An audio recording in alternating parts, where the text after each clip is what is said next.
सुनो, हाँ ये जो अपने पड़ोस में आलिया रहती है, हाँ। उसकी उसके हस्बैंड से लड़ाई हो गई है। यार इसका हस्बैंड हर वक्त इससे लड़ता ही रहता है।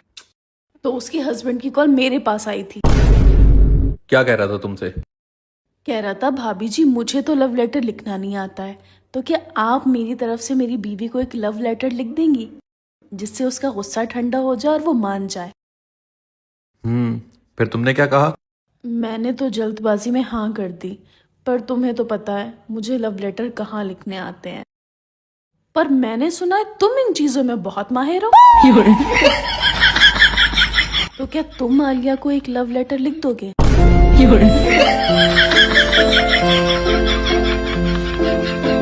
अब तुम इतना कह रही हो तो तो फिर तुम मुझे बताते रहो, मैं लिख रही हूँ। हाँ लिखो।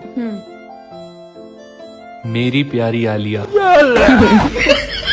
उसके हस्बैंड की तरफ से है ना। तुमसे ज्यादा हसीन आज तक मैंने किसी को नहीं देखा। तुम्हारी आंखें एकदम नशीली हैं। और जब तुम नहा के छत पर अपने बाल सुखाने आती हो और अपने बाल तौलिया से झटकती हो तो वक्त मानो थम सा जाता है।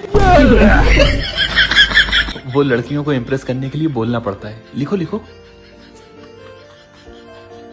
मुझे मालूम है कि तुम्हारी नई वाली चप्पल तुम्हारे पैरों को काट रही है, इसलिए मैं तुम्हें नई चप्पल ला कर दूंगा।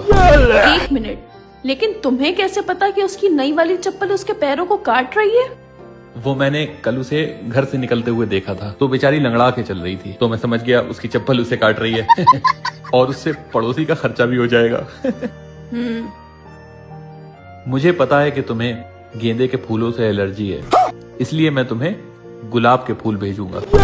अब तुम्हें ये कैसे पता कि उसे गेंदे के फूलों से एलर्जी है? वो परसों अपने साथ एक फंक्शन में गई थी ना, तो वहां गेंदे के फूलों की सजावट थी, तो जैसे ही वो फूलों के पास गई तो उसे छींकें आने लगी, तो मैं समझ गया उसे एलर्जी है उससे। ठीक 3 बजे मैं अपने पड़ोसी के हाथ गुलाब के फूलों का गुलदस्ता भेजूंगा तुम्हारे लिए। तुम क्यों उसके लिए गुलाब के फूलों का गुलदस्ता लेकर जाओगे? अरे उन दोनों में लड़ाई हो रखी है ना, तो मैं उसके हस्बैंड की तरफ से गुलाब के फूलों का गुलदस्ता लेके जाऊंगा ताकि उसका गुस्सा ठंडा हो जाए। एक बात कान खोल कर सुन लो, कहीं तुम उसका गुस्सा ठंडा करते करते मेरा ना बढ़ा देना। नहीं नहीं नहीं, भरोसा रखो मुझ पर।